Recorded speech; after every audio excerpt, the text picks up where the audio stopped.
What if I told you that a man once survived the unsurvivable, that his body defied death for 83 agonizing days while his flesh literally melted away? This isn't science fiction. This is the real-life horror story of Hisashi Ouchi, one of the most radioactive men in history. On September 30th, 1999, an accident at a Japanese nuclear facility exposed 3 workers to lethal radiation. But one man, Hisashi Ouchi, was hit the hardest. More than 17 sieverts of radiation, twice the fatal dose, surged through his body in an instant. His fate was sealed, or so it should have been. What followed was an 83-day nightmare, a battle between life and death that defied science, ethics, and even human decency. Was he kept alive out of hope or cruelty? This is the horrifying case of Hisashi Ouchi, the man who endured the worst radiation exposure in history. Tokaimura, Japan, a quiet town known for its role in the nuclear industry.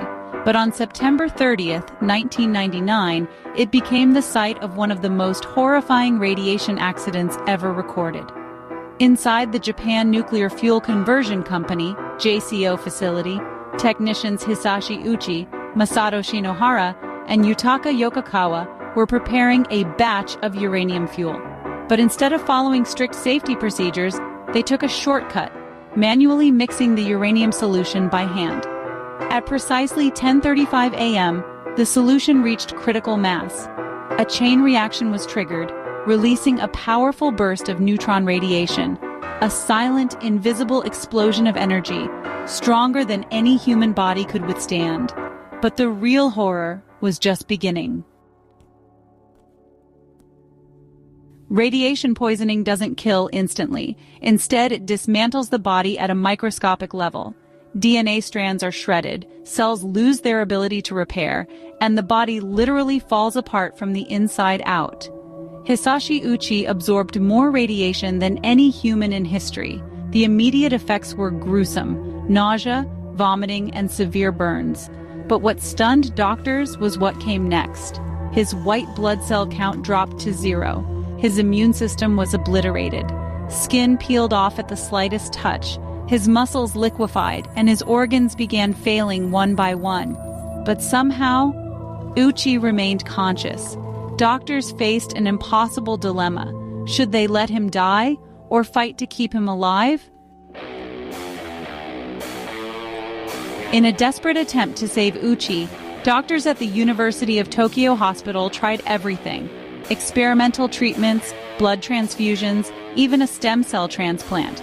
But was this medicine or madness? Despite being unable to speak, Ouchi's suffering was unbearable. His skin sloughed off in sheets. His heart stopped multiple times, only to be revived against his will. At one point, he was heard whispering, "I can't take it anymore. Please let me die." But doctors refused to let go. For 83 days, they fought against nature, against ethics, and against common sense. Was this a heroic effort to save a life, or a cruel experiment in human endurance?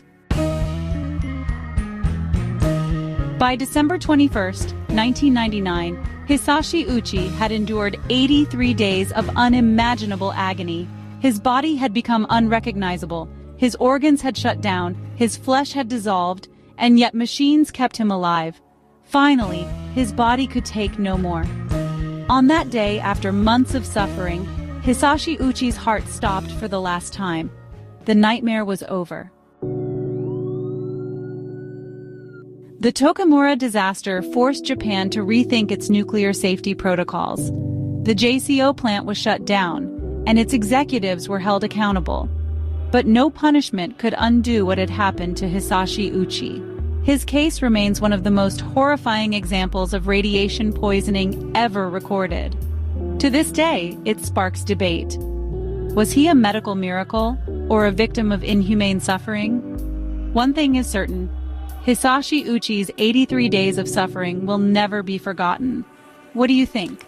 Should doctors have let Hisashi Ouchi go sooner, or were they right to fight for his life? Let us know in the comments below.